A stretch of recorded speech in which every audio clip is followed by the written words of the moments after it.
According to Federal Bureau of Investigation statistics, over a quarter of crimes with fatal outcomes are committed by individuals unknown to the victims. However, the remaining nearly three-quarters of such crimes are perpetrated by people from the victim's inner circles. When 18-year-old Naomi Irion vanished without a trace from a Walmart parking lot in the small town of Fernley, Nevada, law enforcement found themselves grappling with a perplexing dilemma. Had the young woman been abducted by someone she knew, or had she fallen prey to a malicious stranger intent on demanding a ransom? Time was of the essence, and detectives needed to locate Naomi as swiftly as possible before the unthinkable occurred. As new details emerged and Naomi's body was discovered 2 weeks later in a remote location far from where she disappeared, a sense of dread and uncertainty gripped the entire town. The story of Naomi Irion is not merely a chilling incident but a living nightmare in which an individual finds herself in the wrong place at the wrong time. A fatal confluence of circumstances brought her face to face with someone who left her no chance of escape. Naomi was born on July 25, 2004, to parents Diana and Hervey Irion. Her mother always described her as a wonderful daughter. Even before Naomi's arrival, the couple had suffered the loss of their son Sean, who passed away in early childhood in 2002. This tragedy left a profound mark on the parents' hearts. However, Diana soon found herself expecting again, and while the news of the impending addition to their family was joyous, the pregnancy itself was fraught with complications. Doctors were not overly optimistic in their prognosis, as amniotic fluid was absent from the mother's womb until the final weeks. But when the delivery room echoed with the robust cry of a healthy newborn girl, the overjoyed parents realized that a true miracle had taken place. From a young age, Naomi was deeply attached to her family, adoring her loved ones, although her childhood was unconventional. The family frequently relocated due to her father's job at the U.S. State Department, which required him to reside in various countries for extended periods along with his family. Naomi had the opportunity to live in France, Russia, Germany, and South Africa, where she graduated from the American International School of Johannesburg in 2021.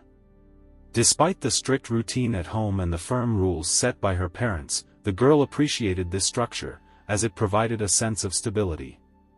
When Naomi turned 18, she made the pivotal decision to move to the United States, where she planned to embark on her adult life and become independent. She chose Nevada as her destination and settled there separately from her family. Her older brother Casey recounted that for Naomi, this move symbolized the beginning of her coming of age and the first step towards autonomy. Almost immediately, she managed to secure a job at Panasonic, working at a battery manufacturing plant in the Reno-Tahoe area.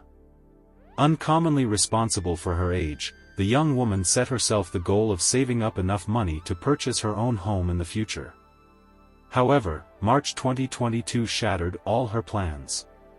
The morning she set off for work turned out to be her last.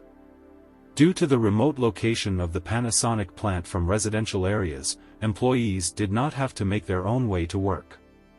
Special transportation was arranged for them. Buses picked up workers from the parking lot near the Walmart supermarket in Fernley and ferried them to the factory, and after the shift ended, they were driven back the same way.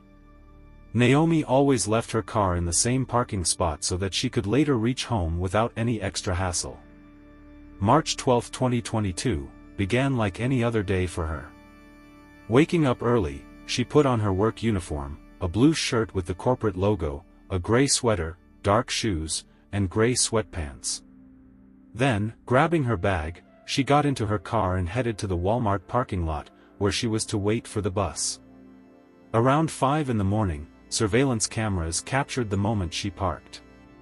Later, Naomi entered an around-the-clock store at the neighboring gas station and purchased a few snacks. Returning to her vehicle, she sat and chatted on Snapchat while waiting for her ride. Judging by her phone activity, this lasted from 5:09 to 5:23. But within minutes, something inexplicable occurred. Eyewitnesses noticed Naomi's car pulling out of the parking lot, but she was not behind the wheel. The vehicle was being driven by a man in a dark hooded sweatshirt. Naomi's family grew worried when they lost contact with her. They began calling the Panasonic plant to find out if she had shown up for work, but what they heard completely baffled them. Co-workers confirmed that Naomi had never arrived for her shift, which was highly uncharacteristic of her. The young woman always took her responsibilities extremely seriously, and if she had planned to miss a workday, she would have undoubtedly notified her supervisors. Realizing that something was amiss with Naomi, her loved ones immediately contacted the police to report her missing. Fernley, the city where the tragedy unfolded, is quite sizable by Nevada standards, 7th in population, with about 25,000 residents. Despite its considerable size, this town cannot be described as impersonal or detached. There is an atmosphere of unity and mutual assistance among neighbors. Thus, the disappearance of an 18-year-old girl who was simply waiting for transportation to get to work left everyone in shock. 3 days of exhaustive searches yielded no results. But eventually, the police stumbled upon a lead. The Mercury Sable that Naomi had been using on the morning of her disappearance was found. The vehicle was abandoned in a deserted industrial area not far from Fernley. However, inside, there were no signs of a struggle or any of Naomi's personal belongings, not a single clue that could aid the investigation. Nevertheless, forensic experts meticulously examined every inch of the car, hoping to uncover fingerprints, DNA traces, or any other evidence that might shed light on the events of that morning. By that time, the search for Naomi had already gained widespread attention. Not only ground teams but also aviation units were involved in the operation. The entire town lived in hope of finding Naomi alive. The FBI joined the case, initiating cooperation with local law enforcement to identify the unknown hooded man spotted near the young woman's vehicle. While reviewing surveillance camera footage from around the Walmart parking lot, investigators took note of one significant fact. Concurrently, the Federal Bureau of Investigation announced a $10,000 reward for credible information about Naomi's whereabouts. And soon, a valuable tip came in. On March 29, 17 days after the girl's disappearance, the police received information that led them to a rural area near the Boyan Vista mine in Churchill County. This location was situated approximately 90 kilometers from Fernley.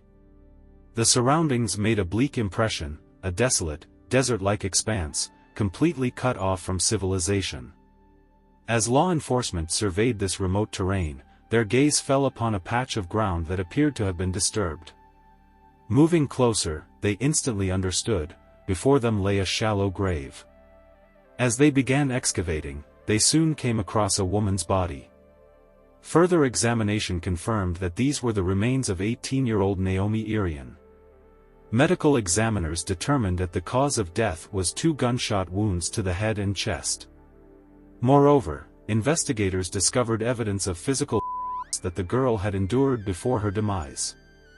Naomi's body was immediately sent for an autopsy, while the police broke the horrific news to her family. Upon learning that all this time, their daughter had been lifeless, covered in dust in a shallow pit, the family was unable to fathom the shock. After all, Naomi had been the light of their lives, and now they realized they would never again see her radiant smile. The very fact of the girl's disappearance had been a terrible blow to them, but the news of her death was unbearably more devastating. Her older brother Casey, with whom Naomi had shared a roof in Fernley, simply could not bring himself to believe the reality of what had happened. The entire family was plunged into mourning, but despite the overwhelming pain of loss, they understood that now the main thing was to seek justice and punish the guilty party. FBI investigators shared those same intentions.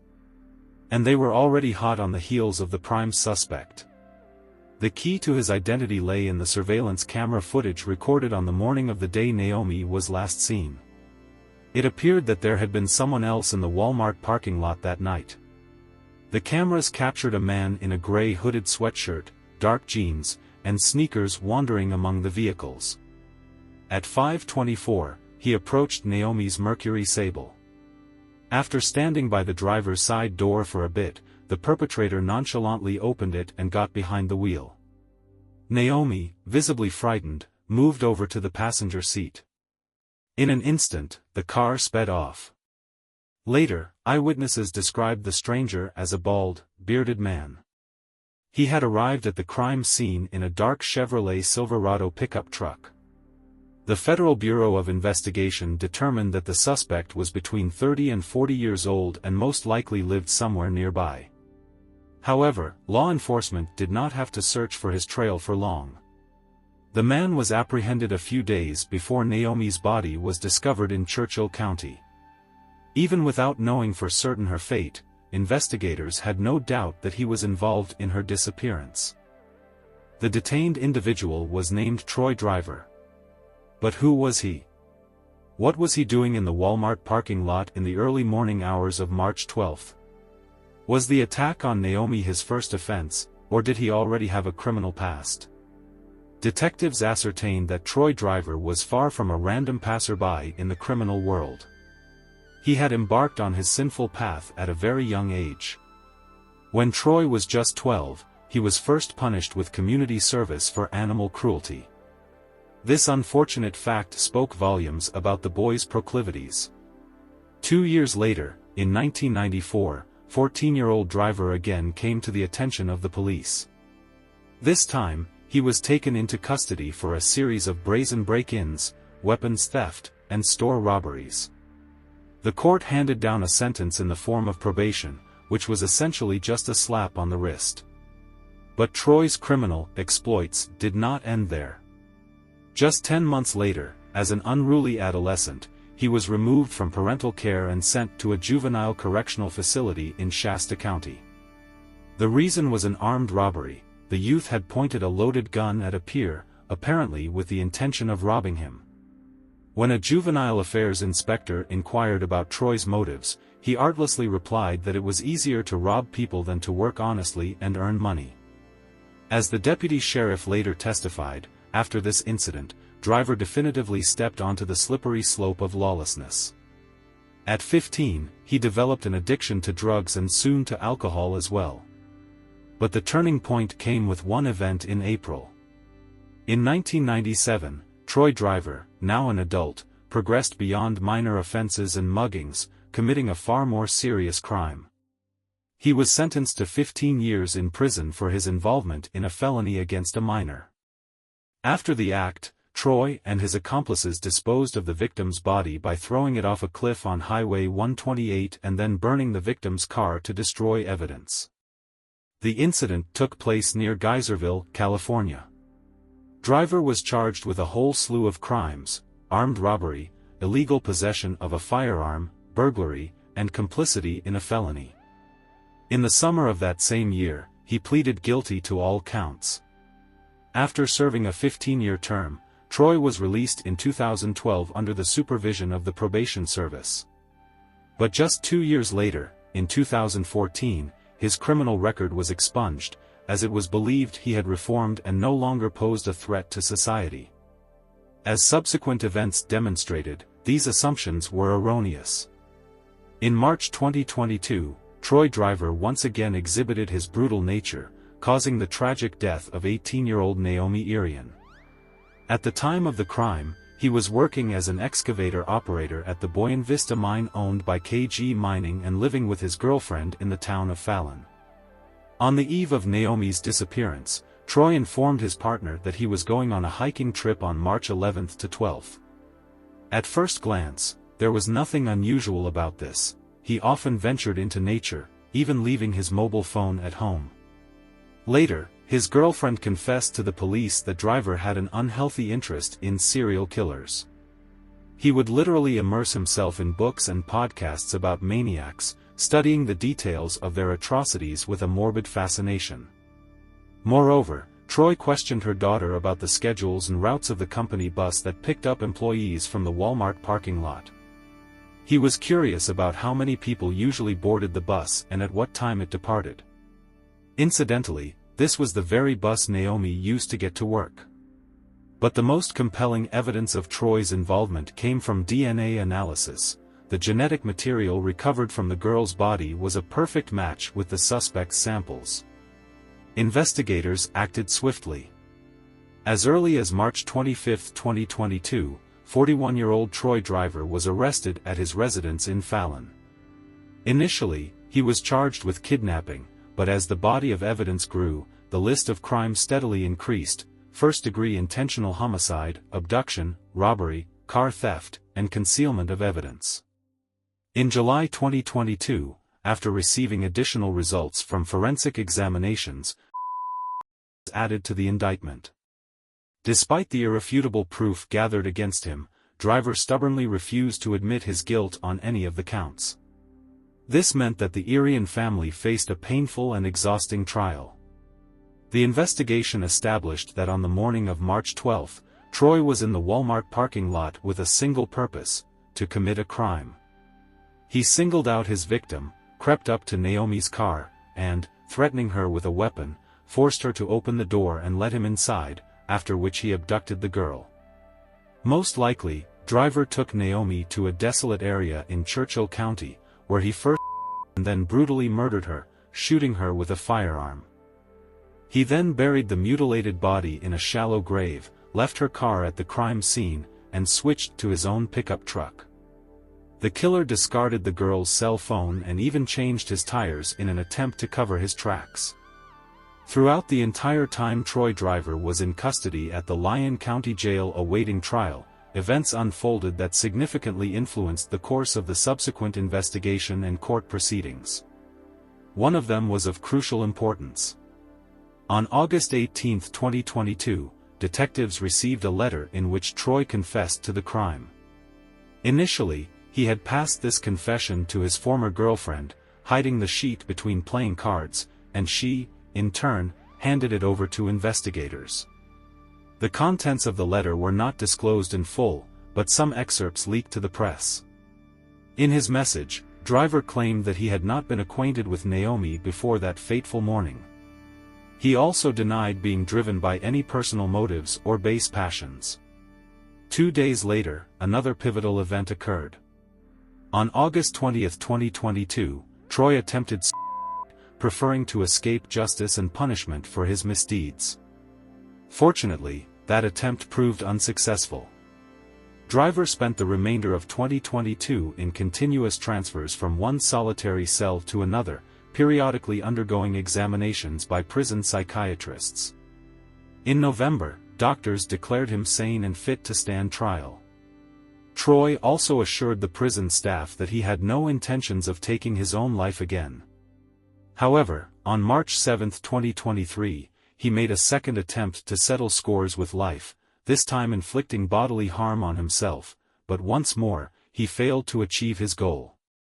In those days, the criminal was held in solitary confinement and repeatedly complained to medics about the unbearable conditions of isolation.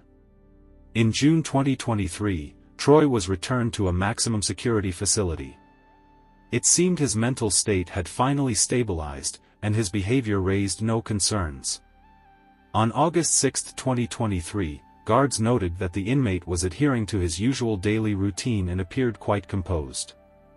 At 5:22 p.m., during a check, Driver was sitting calmly in his cell, but exactly 1 hour later, at 6:17 p.m., the next round found him lifeless. This time, 43-year-old Troy Driver had succeeded in his aim. The cause of death was ruled as asphyxiation. For Naomi's family, this was yet another shock. The murderer who had taken their daughter from them would never face his deserved punishment, evading human justice. After that horrific incident, Lyon County Sheriff Brad Pope made a statement expressing his sincere condolences to the family of the deceased.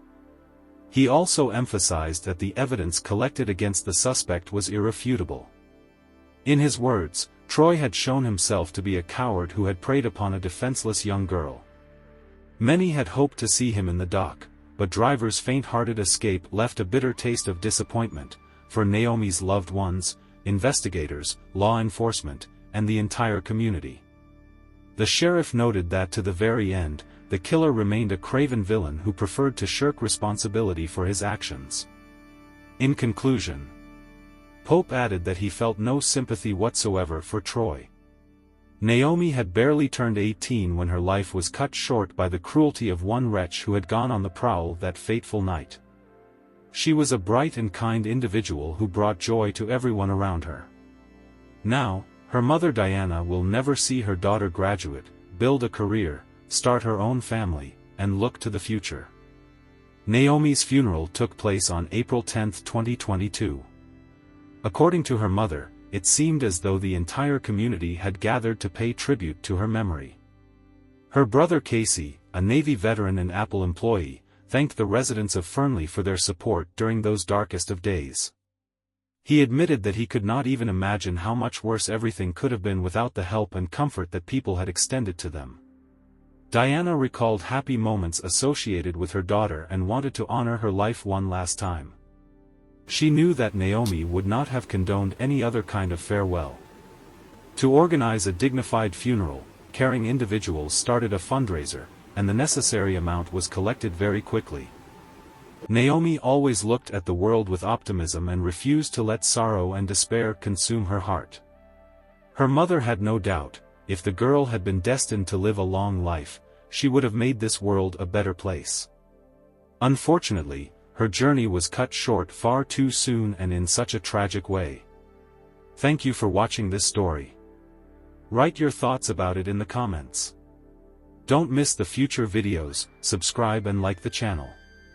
Take care of yourself and people you love.